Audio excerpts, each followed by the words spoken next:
What's up, Flyer Nation? It's quite a day to talk about the Flyers. Turn of events today. As you know, I'm Jim. You can find me on Twitter, Jim underscore FHW. This is Jack, my co host. Rip. Peace. Wrong guy. Dude, so let's talk about it, man. I mean, we can't talk about it enough. What the hell? Listen, I know we all wanted some change. I don't think this is what we had in mind. There's so much going on in my head right now out of like what happened, why this move was made at this time, and what about Hackstall? What about the rest of the coaching staff, Lapierre in particular? Like, based on everything that I gathered, and just in case you don't know, the Flyers fired Ron Hextall. Hextall. It's almost like, what? You said the wrong name. Yeah, like people are saying, they're coming out with a press conference. Oh, here, this is it. Hackstall's getting canned. Somebody's getting canned. And Hextall? I mean, I get patience for the city, but mainly this organization is not a big thing. And Hextall's done a lot, but I knew a move needed to be made, but I feel like they just went into the office and they sat down and they spoke about where the direction of the team and the team now, and I feel like they just had it out and just went their separate ways, And I've heard that Flyers, they've lost like a lot of money in revenue for people showing up to the games and what have you, and a lot of that is. I have to blame on Hextall because he didn't address the PK. He didn't address goaltending. They get play any team that's any good, and they get blown out. Like, look at that Toronto game. Like, Jesus. But that being said, I still think a change needed to be made. I get patience. I'm with Hextall on patience, like, almost all the way. But, like, you still could do little things. You know what I mean? I don't think Hacksaw was a part of this future going forward. So I don't know why he decided that was the hill he's going to die on, Hacksaw. Come on. And he's got everything in his pocket from all those draft picks and good contracts he signed with his own players. I'm not sure about other players. But, he had a hell of a lot of feathers in his cap. And it was just about the team now. I'm stuttering over my words because I'm at a loss. Jimmy, where are you with all this? So here's my thing. I'm a Hextall guy. I understand what he was trying to do, and I appreciate what he was trying to do. But if you look at this current roster, it's hard to see where he really made his mark on the Flyers, not the system, because I'll get to the pipeline in a little bit.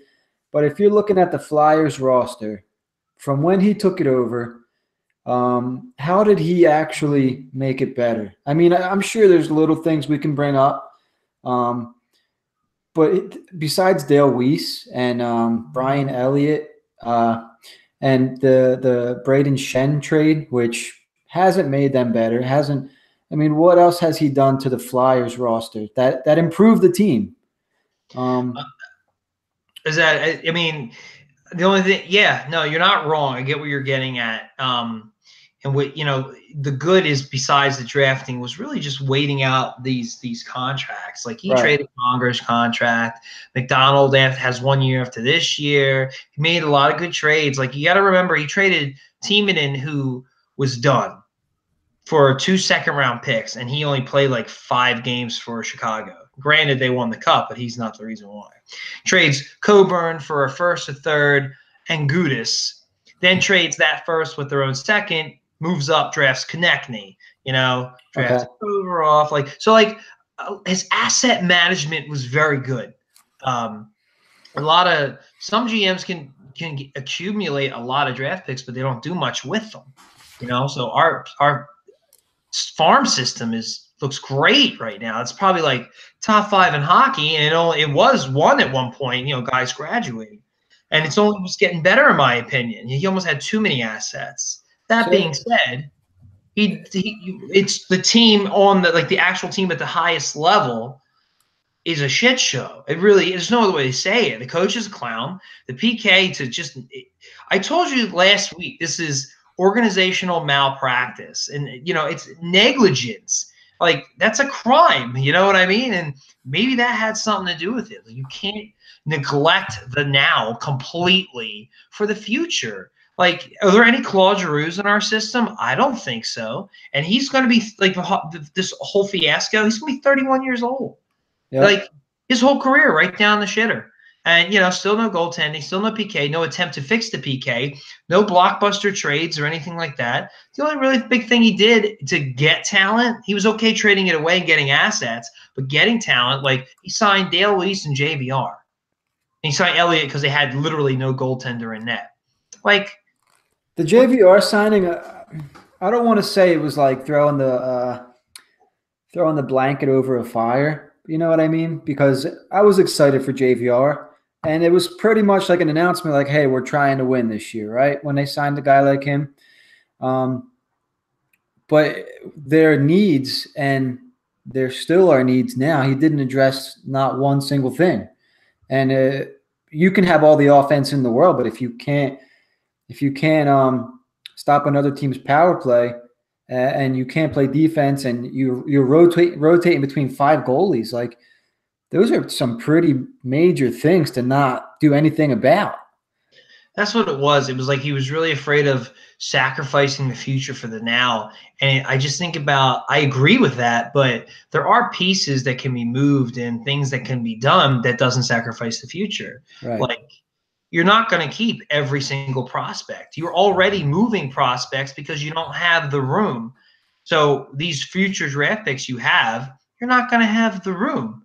So why not move something? I'm not saying trade all your first round picks, but you can trade a second or a third or a combination of things, and maybe you throw in a prospect like I don't know, a guy you think might make it. You don't really know. I mean, even like a Rubstov. I know he's a first-round pick, but he hasn't exactly been tearing it up. He's still got value because of his youth. You tell me you can't move like a pick and Rubstov for something that you need, whether it was now or in the offseason or last year's trade deadline or whatever. And I liked adding JVR. And you're right, it wasn't just an admission of we want to win now. He literally also said the team is ready to win now, has been exactly how they were last year, possibly worse.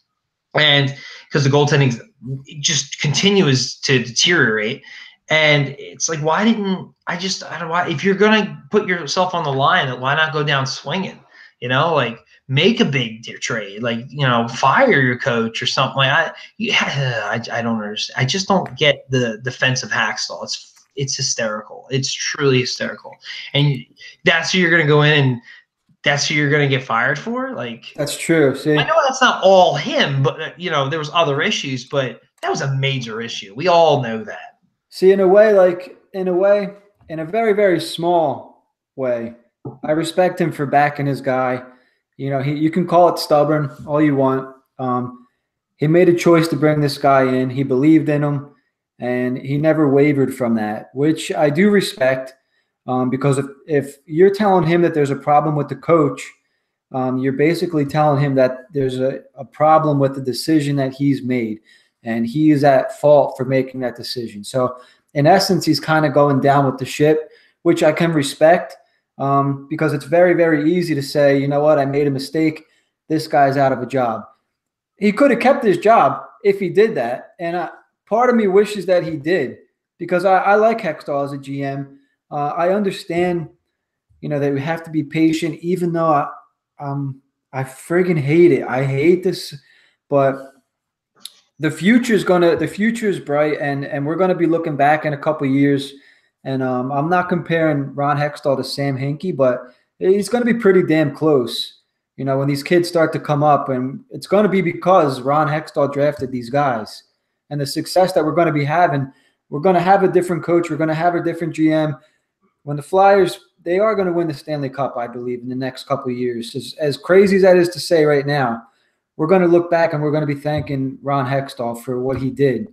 Even though we can't see the fruits of his labor now, which is a shame, because I don't know what else to say. Like, thank you, Ron, but you had to go. Like, now you had to go because you didn't do what you had to do, which I respect him for. But what are you going to do? What it comes down to, when you hear that the whole revenue thing and how bad the team is now, it feels like Ron Hextall was the typical NHL 19 GM. But not with trades, but like where you doesn't matter whether you win or lose, you can just wait it out and fix everything, get rid of contracts, and go from there. And it seemed like he was doing that the most that he could at the actual, in the actual NHL, and but he just to completely neglect the current team. You knew that wasn't going to fly, and it's really a shame. But it's like I still feel we made the wrong move here. Like the future of the Flyers organization, I'm straight up scared right now. Nobody wants Holmgren back in. Oh my God! Please no! Please God no! He won't do it. I don't think it won't be him. They're going to search. How sad would it be if they said we've done an extensive GM search and Paul Holmgren is going to be our GM? The best we could find is the guy right here. Yeah, I'd be like, wow. So he makes some bold moves, and sometimes you need bold. Holmgren gets a lot of flack, and most of it rightfully so. But it was under Holmgren's team and Holmgren's that we went to the Western Conference Finals in 07 or 08 or whenever it was, and then we went to the Stanley Cup Finals in 2010. And it was bold moves like signing Danny Briere and trading for Chris Pronger. That's what happened, and I think Hextall lacked that. At least I hope that once some of these contracts went out and some of the kids came up, that he would have that money to play with and make it happen. And, JVR is not looking too good right now. But then again, we had Laviolette as a coach when we went to the Cup, and we're sitting here with Hextall. And he's defending Hextall, which is ridiculous. I'll never understand that one. Hextall ain't going to be around for much longer. They have a game tomorrow night, which is going to be it's going to be interesting to see how the fans are tomorrow. If they even show up. They're going to be like tomorrow. I think there's going to be a lot of fire Hextall chants. I'll be right along with everybody else. I won't be surprised if I hear some pro Quenneville chants tomorrow night. And we'll get to Quenneville because I have some questions about that. But the Flyers, I think after tomorrow, they're off for a little bit over a week. And if you're going to make a move at coach, you're going to do it when your team doesn't play for a while. To me, it makes too much sense. I was looking at their schedule, and it was like Ottawa tomorrow, Pittsburgh on Saturday. Then they don't play again until Thursday. Yeah. And it's like a new week. Saturday, have off Sunday, and then Monday is a new week. Like, what are you doing for those 4 days? Like, come on. And have you been seeing some of the names have been floated for the new GM? I've seen I think I saw Chuck Fletcher and Ron Francis were the last two that I saw. Who have you seen? Those two. I've also seen Dean Lombardi, who's within our system now. Just to give a quick background, if those of you don't know, Dean Lombardi won 2 cups with LA. However, he's a lot like Hextall in a good and a bad, but he's had a history of becoming too loyal to his players and signing them to crippling contracts. And as you see now, LA's in a bit of hot water because of it. I don't know how I feel about Dean. I don't think it'd be the worst thing in the world. I think we can do better. Ron Francis, I really haven't seen much out of Carolina. He's also his philosophy is a little old school. I think I'm leaning more towards a new school guy. Who was the other guy you said? Chuck Fletcher. He was the GM of the Minnesota Wild, and I think Carolina, want to say the Devils right? too. Maybe Carolina as well. Yeah. I haven't – that sounds great. Nothing jumps off the page for me. But there was a guy that Toronto – look how good Toronto is. They really wanted what the hell? I think something Frank Hunter, Ken Hunter, something like that. I know who you mean, yeah. So, like, it was between him and Kyle Dubas to take over for Toronto. They went with Kyle Dubas, and Toronto looks – pretty good. Mark Hunter, that's it. He's supposedly a new thinking GM, like new school. I would take a look at him for sure. I hate that we couldn't get Lou. I know Lou's old as dirt, but Lou would be nice. What they're doing over there. Could you imagine Lamoriello and Barry Trotz over here? Oh, that I mean, with our roster, look what he's Yeah. doing with the Islanders. That's the kind of forward thinking I think we need right now. I mean, you have the stock, the system. Dean Lombard or what's his name? Oh my God, he just slipped. We were just talking about him. Lou Lamoriello. He's great with asset management too. I mean, look what he did with the Devils. They don't spend a lot of money, nor do they have a lot of fans, and he won them all sorts of cups. One other name, well, two other names. Well, one will say one's a pipe dream, more like a wet dream. But this guy, there's Bill Zito. He's a Columbus assistant GM right now, and he's starting to get a lot. Kind of like when Hextall was coming up, and he was like kind of a hot commodity. We kind of just brought him back from LA and said, "Yo, you're going to be the GM in a year." That's kind of like this guy's like that. You know, he's one of them, like Hextall, very highly sought after. I prefer one of those guys. I'd rather see something like that than some of the same older, same, you've already seen it kind of guys. Yeah. But then obviously the Stevie Yzerman would be absolutely phenomenal. I feel like he's just destined to work for Detroit or nobody else. Yeah. And that's a shame. But yeah, that would be what he's done in Tampa. No cups to show for it, unfortunately. But that team is just. I thought I read that he's still under contract down there. I don't know what he's doing, but. Well, it's the same thing with Quenneville. He's still under contract with Chicago, and that's probably why he's not the Blues coach right now. Okay, I see. I understand. So you mentioned what Trotz and Lamoriello are doing with the Islanders roster up there. There's a, believe it or not, and I'm not sure how, but there's quite a few Hackstall supporters, and they were blaming the roster for Hackstall's shortcomings as a coach. And you just said something like, could you imagine what a guy like Trotz would be doing with the Flyers roster? Like, this is a good roster. This is a roster with 2, possibly 3 legit scoring lines, with defense like Provorov, not 1 great defenseman, but 2. And if you want to call Gostisbehere great, because I think he is great offensively. I think he lacks a lot on defense.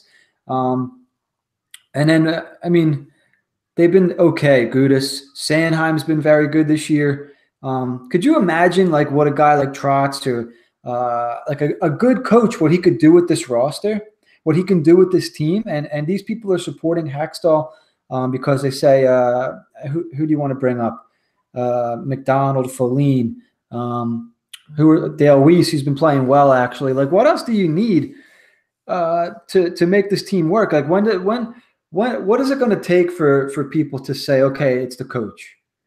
Well, what's funny is we've seen this team, like look what they did to the Rangers. That was one of the best games they've played in a while, and then the very next night, they're a complete shit show. Like, why can't you get consistent efforts out of this team? Why can't you build on, you demolish a division rival at home, which has been an issue for them, on national television, and you follow that up by giving up a hat trick to a guy I'd never heard of in the first period and losing nothing? Dude, he's been a healthy scratch. Like, wait, that just blows my mind. Like, how could you? I know the goaltending sucks, but come on, it's more than that. Like, I've seen plenty of teams with piss poor goaltending, contend for the playoffs. Like, this team is getting blown out anytime they play anybody who's half decent. Buffalo backup goalie.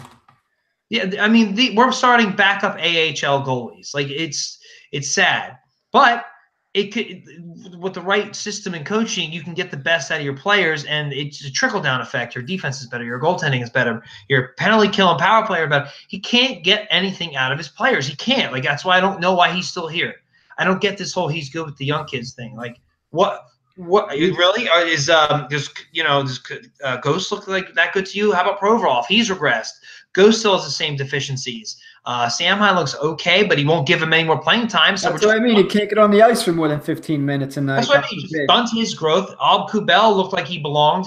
He got benched and sent back. Bring up Tyler Goldborn. I'll never, because he fights. So cool, because the league is totally going that direction. Love fights as much as the next guy, but come on, goons are done. And he got all this talent all throughout the lineup. We've seen him do it before, and he just doesn't get these consistent. He doesn't get the best out of his players, and what he does get, he can't keep up. When he does see a little flash in the pan, that's all it is, And then whenever they play anybody who's any good, they completely just fold. Like, they don't just lose; they get smoked. Yeah, You can't stand that. It's so embarrassing. That's why people don't go to the games. Like, okay, You're they're playing a really paying good team. I want $80 to for a ticket for what? Well, so I mean, they're playing a really good team. I want to see a really good game. And then you look at it like, oh, look, they're going to play Pittsburgh on Saturday. Do I really want to go at 1 o'clock and completely waste an afternoon as they get blown out 7-0? To a team I hate. It's embarrassing. It makes me angry. This is a division rival. You need to get up for these games, and they don't. It's so sad. Like the 90s. I'll bring up again. Like it's very easy to forget last year's playoff. Actually, you could say both times they made the playoffs, and you could say, oh, they weren't ready. Well, like they're not even going to make it this year. Like 3 out of his 5 years. This is his 4th year. I'm sorry, right? So 2 out of his 4 years, I'm assuming they're not going to make it this year. They didn't make the playoffs in the 2 years they did make it. They probably would have been better off not being there because I'm not sure how much experience the younger guys got losing 7-0, 5-0, whatever it was. You know what I mean? Not only that, but it like gave the fans like false hope. Like making this playoffs, it was great, but it wasn't great at the same time. They weren't ready, and now people are misconstrued with the team think they're ready and all that. I just feel like you could have rebuilt the team, especially how good you've been at it already, and still put a competent team on the ice. And I feel like you really didn't try. It's like it's all on Carter Hart. Dude, the guy's not ready. Have you seen him with the fans? Oh, my God, dude. And I've been seeing crazy stuff. He's finally getting his game together, but he's nowhere near NHL ready. So he might not even be ready next year. So we're going to string this along for 5 full years of crap with not changing the head coach, not getting a true stopgap goalie, like Mike Smith or something. Anything's better than Elliot Neuwirth at this point. I don't even know why I say Neuwirth anymore. Just somebody who can stay healthy, for God's sakes. It's just a body now. and you could mask some of these like goaltending deficiencies if you had some kind of competent defense and coaching. Like that's where he failed big time. You said you were going to get a third-line center to improve the PK and all that. You didn't do it. You just flat out. You told me Corbin Knight was your answer. Give me a break. Like, come on. There were names out there. They were definitely. We both wanted. Who's that guy? I think he ended up going to. Bozak. Bozak would have been cool. There was another Riley Nash would have been okay, I think, because he was an older guy, veteran. You didn't have to sign him to a big contract. I'm glad that they didn't because I think he signed somewhere for. I don't remember what but yeah, no, I mean, I want to say he went to Columbus. Actually, they just didn't try. They didn't make any trades. You know what I mean? Like, I would have loved to have seen them move Simmons a pick, and he had 2 first-round picks this year. You're telling me instead of taking Jay O'Brien, you could have used that pick with Simmons and gotten a decent defender, a really good third-line center, or a penalty kill. You know what I mean? No, you didn't even try. Better goaltender. Like I know he may have like looked into things, kicked the tires, but ultimately nothing got done. And I still wish he was here. I'm not gonna lie. Like I still feel like for the future was bright. Now I don't know. Now it's uncertainty. So the first thing, no matter who they sign, if he needs to fire the head coach and Lavier. Laperriere and Haxtell are gone. I would assume Gordon Murphy be gone as well. And at that point, you might as well just let the whole coaching staff go. If they're kept, then I already got to question the GM. How could you seriously? I don't care if they're in the middle of the season. They're losing. It's not like you need to worry about upheaval and change. Like that's the first thing. If the coaching staff stays, if anybody, even if it's just one guy gets canned, I'll at least be like, I'll breathe a little bit. I'll be like, okay, well, there's still issues, but okay, let's see what happens. He did something to make me feel better. You know what I mean? Yeah. So here's my thing with like the Cannon, the like Laperriere. Like, if the thing is they're worried about teaching these guys a new way to kill penalties, like they've been playing hockey their whole life. They've seen everything. They've played every way possible.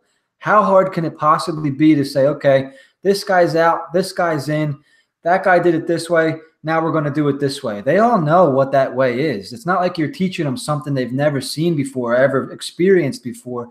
Just make the damn switch, And if it gets worse for another week, how much worse could it possibly be? They already suck, right? They're already 30th in the league, 31st in the league. They can only get better. Just make the damn switch. I know. Right? So, I mean, would it really matter if they gave up any more goals? That's No. what I'm saying, dude. Just rip the Band-Aid off and start over. Like, just do it. And that's the stubbornness that I don't like.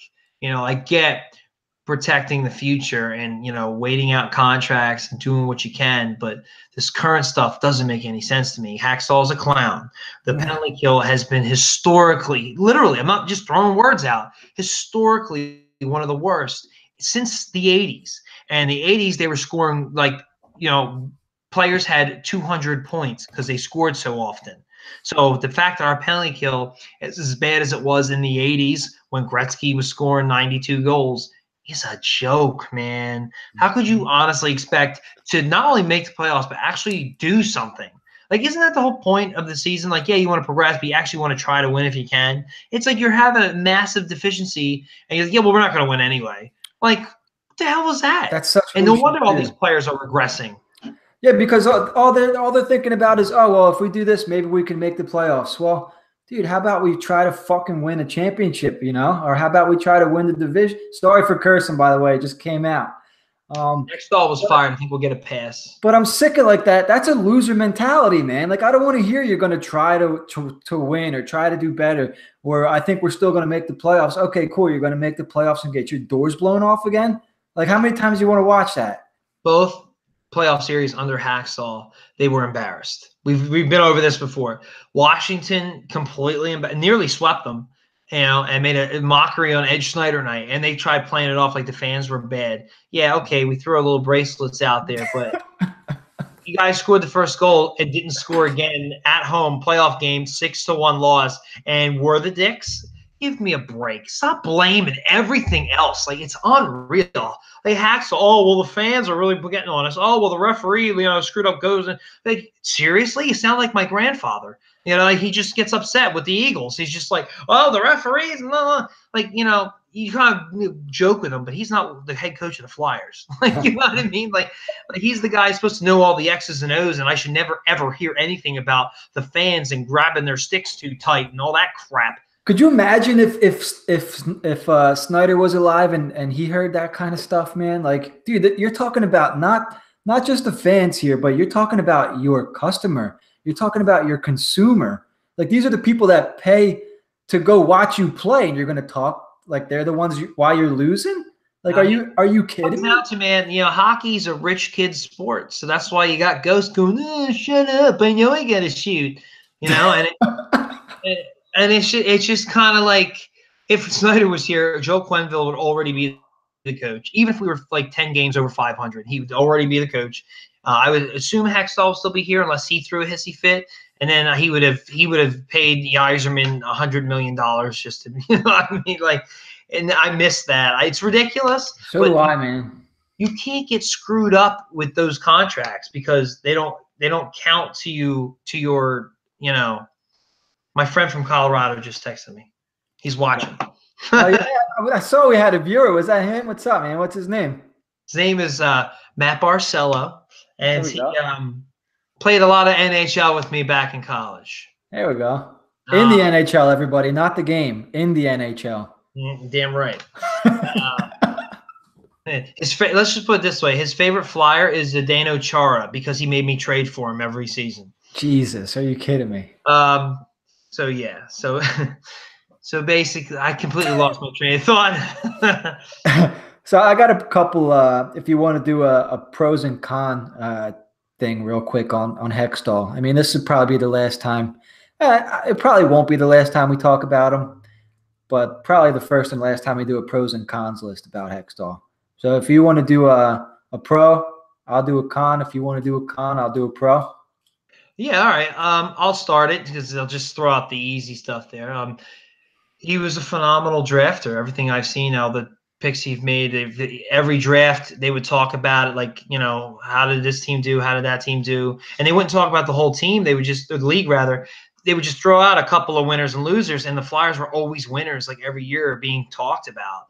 And, like McKenzie and Jaron Drager would be like, yeah, they really did well, the Flyers. Like, I love what they did in this draft. Like, I'm going to miss that. I really am. I used to get up for the draft big time. And, next year should be interesting. Yeah. Yeah, I would have to agree with you on that as well. He built up our system nice, and like I said earlier, I think in a couple of years when the Flyers are having some good times, we're going to look back and say, "Yeah, that's a Hextall guy. That's a Hextall guy." You know. Um, so having said that, I'll give you a con, and I'm going to go ahead and say he wasn't aggressive enough. I don't know if this falls into the same thing. Maybe it could be separate, but I think he was too patient, maybe to a fault, as you can see. Um, I think he had a lot of assets as far as picks and younger players and maybe even NHL players that he could have used and addressed one of his needs as far as defense or goalie. There's players out there, and he chose to stay the course. And ultimately, I think that was part of his downfall. Yeah, no, I can't argue that. Just to get right back on another pro, his asset management, I think instead of losing players for nothing, he trade Cooper Morardi was going to go back to the draft. He got a 3rd round pick for him. He traded Timonen in for 2 second round picks, Coburn for a 1st, 3rd, and Gudis, who's been with the team ever since playing, even when he trades up in the draft, I think they were good, smart trades to, get up and get his guy. And he really didn't give up a lot for Mrazek.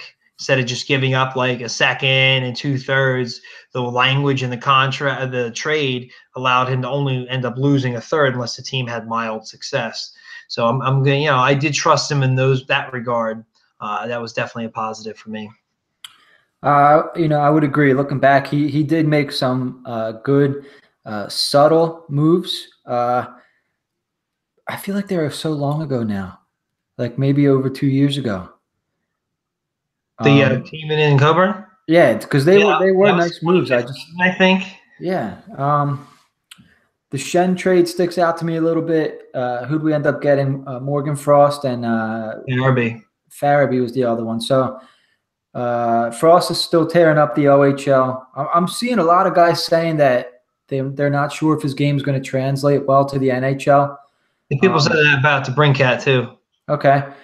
Farabee remains to be seen. He's still only 19. He's got a ways to go, which I hope he's one of those guys in like 3 or 4 years where we're like, oh, that's a Hextall guy. Nice. It's like you said Hinkie. I'm thinking more like Ed Wade, Okay, yeah. Drafted Howard and Utley and Rollins and Could you imagine? Oh my God, that would be wouldn't it be great if we went and got that next GM who turned out to be the guy who put it all together. I thought Hextall could do it. I thought there was more work to be done. Did it just seemed like too long? Like we're already in year 4 and we haven't really seen any progress. Well, that was how bad some of those contracts were. Holmgren, no matter what people say, Holmgren signed McDonald to that deal. Yes, yeah. Hextall's on the staff, and he was a part of that, so blame him if you want to. But you have that. You had the Pronger one. You had the LeCavalier one. Remember, he traded LeCavalier. He got Jordan Wheel back. That's a contract dump, and you get a player like Wheel. That's a nice move. See, when he was trading bigger, better players, he was able to get back some nice assets. It was acquiring those big guns to go for it, which this is only his first real chance at it. Can't say I'm a huge fan of JVR signing right now. He spent a lot of time hurt. I don't know. I think there was goaltending should have been addressed like that. Nice scoring winger is great, but you really need to address goaltending, if not add another defenseman, a real defenseman. And it's like we added Folene. We didn't add anything. No 3rd-line center. They called up Voiborov for 10 minutes, and he got sent back down.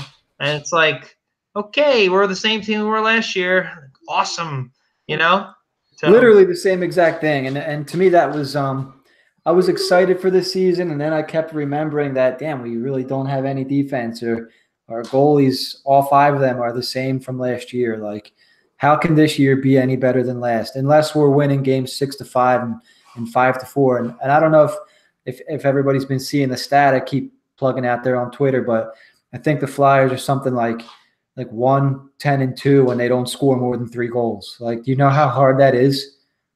You Yeah, know, they're also 0-15 when they give up 4 goals in the first period, which seems to be like a thing this year.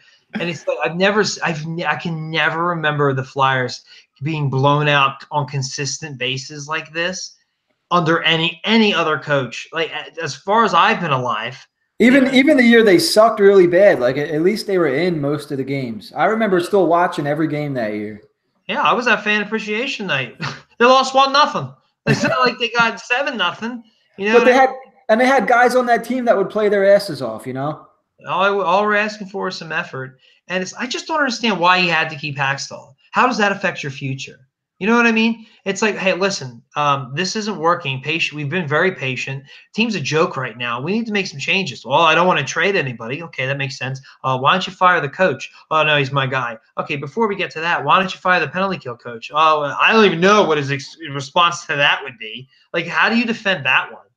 Like, I mean, if you're Perrier, how do you even show up to the rink like knowing that you just got Ron Hextall fired? I mean, yeah. Like, how do you talk to your team? You saw how Ottawa players were talking about their coaches, making fun of what they say. Can you imagine what they're saying about Lapierre? Yeah, I guess we should just block our face with every shot, right? Like, I mean, what could he possibly say? It doesn't work. They have all the room in the world. They make a mockery of everything. I get it. It's the players too, but okay. So why have a penalty kill coach at all? Like, he's a complete waste of space because you like the guy. So Ron, fire Hackstall. This is a travesty right now. These are the numbers. We won't touch your players or your future, but, you know, there's other coaches out there. You hire another college one if you really want to, but this guy needs to go. No, please, God, no more college. No more college. Well, just look at the Rangers. Look at what their college coach is doing for them. Yeah. We hired the wrong one. That's the problem. Dallas too looks okay. Show the fans you give a shit about this season. Show them that you can recognize somebody doing a bad job and do something about it. Because right now it looks like we're just taking their money and waiting it out till Conor McDavid falls into our laps. Yeah. You know what I mean? Like, and it's sad, and I don't know how you can defend that. At the end of the day, I'm really upset he got fired. I wish he could stop being so stubborn with certain things, like Hackstall. You know, and I think that's the sign of a good GM is when you can stand for something while still understanding that, okay, I have to give a little bit here, I have to give a little bit there, and I could still stay the course. Yeah, it's a give and take. You can't just you have fans to answer for, and revenue, money. It's money, you know, and you can't just. Something could have been done and not affected the future. That is 100% for sure, and that's where I was already starting to question certain things about Hextall. I had put it all on Hackstall, but recently I've been kind of like, I don't know if he really can evaluate certain talent like I thought he could, because the goaltending is a travesty. You know, he can't. His coaching staff's a joke, and he's thinking they're like. I remember how bad the PK was last year, and right up until the playoffs, they started playing a little bit better, and they said we're not making any changes because we tried something different and we liked it. Well, there was one difference I saw in the penalty kill at that time last year. Do you know what that was? What? Matt Reed. No, oh my God. They brought Matt Reed back, and he actually played pretty decently in the penalty kill. He was cut in the offseason. So they kept everybody, and they lost the one change they made, and they're even worse than they were last year. So, I mean, like I said, that's negligible. Like, it's ridiculous. It just not that we ever mad at him. I'm like, you should still be the GM if you weren't so freaking stubborn over dumb crap. Yep. And it's a shame because we said it too. The longer that he takes to do anything, the quicker we're going to start looking at him.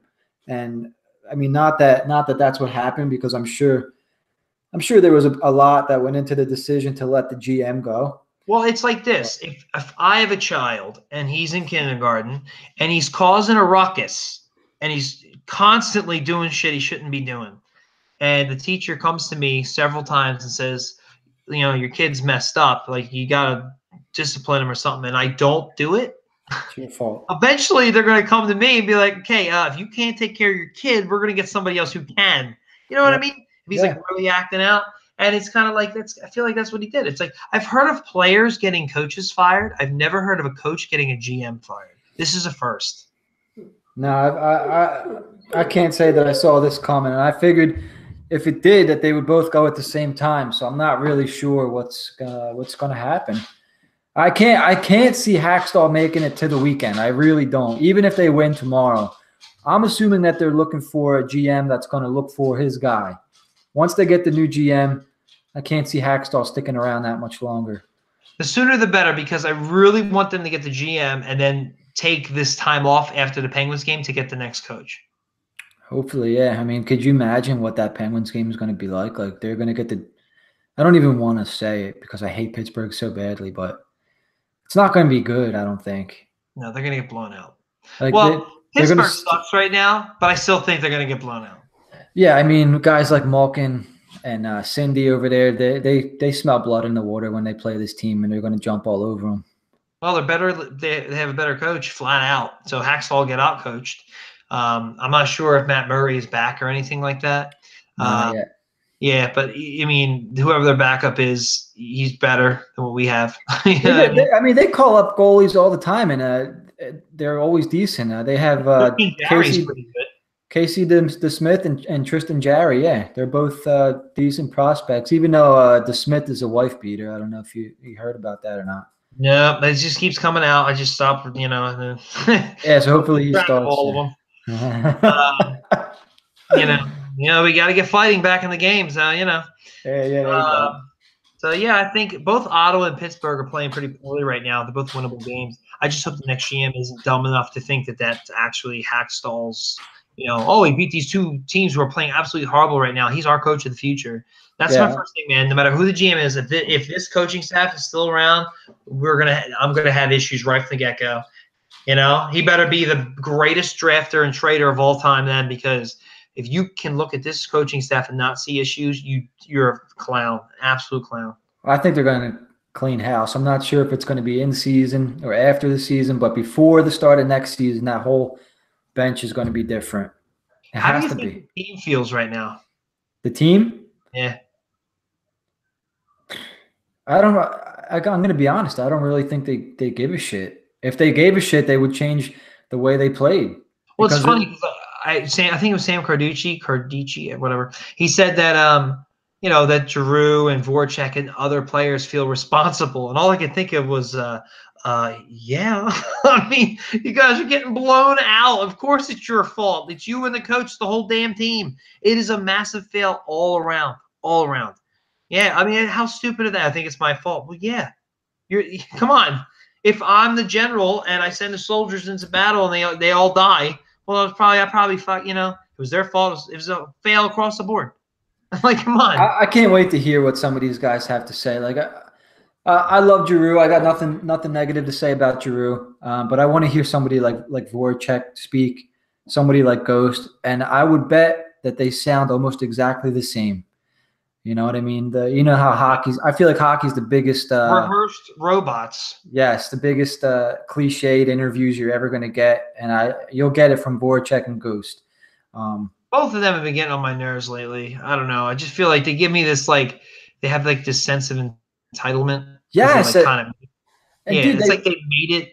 They made it, so they're like nothing they can do no wrong. And some of the mistakes they make, especially Voracek. So careless. But then you look at the stats at the end of the year, and you're like, how did you get 70 points? Like, it's almost like, I bet you got 70 points, but I bet you're responsible for giving up like 45. Yep. You know what I mean? Yeah, exactly. I'm not going to compare them to Terrell Owens, but they come off to me like, okay, this guy can be amazing. He could do great things for you. He can win you some football games, but he could also bring guys down. When he wants to go down, he can bring guys down with him.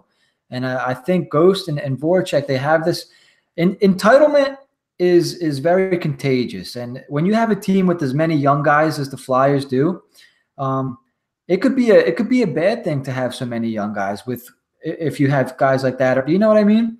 Because it separates the locker room. Like, guys who are trying to be here and want to play and try, and guys who are just collecting a paycheck who are like, I'm talented and I'm not the problem kind of thing. But you'll say it to the media because you have to. You know what I mean? Right. That's why I want the next coach to be a hard-nosed, like, no nonsense kind of guy. Like, seriously, like, those guys got to be put in their place. And it needs to be a coach that has done something before, because these guys don't respect Hackstall. There's no way that they respect Hackstall. No. college coach, and then you got guys like there's some egos walking around that locker room that need to be checked, man. Flat out. Bottom line, that's what it is. They need to be put in their place. They need to go to work. Plain and simple. Well, I don't have much more to say about it, Jimmy, and it's a day of mourning for me. I'm really nervous about the history of this franchise. The future, yeah. Dude, ever since this guy's been gone, shit's been going way down, man. If he was still around, we wouldn't be talking like this today. Could you imagine? It's so true, though. It really is. All right, guys, we're going to sign off. Well, it remains to be seen what's going to happen to Hackstall. Hashtag fire Hackstall. Give us a follow on Twitter, guys. We'll catch you. I don't know. Maybe we'll catch you sooner than next week. We should have some more stuff to talk about pretty soon, right? Hit me, Flyers Yak. Let's go. All right, guys, we're signing off. Thanks for watching.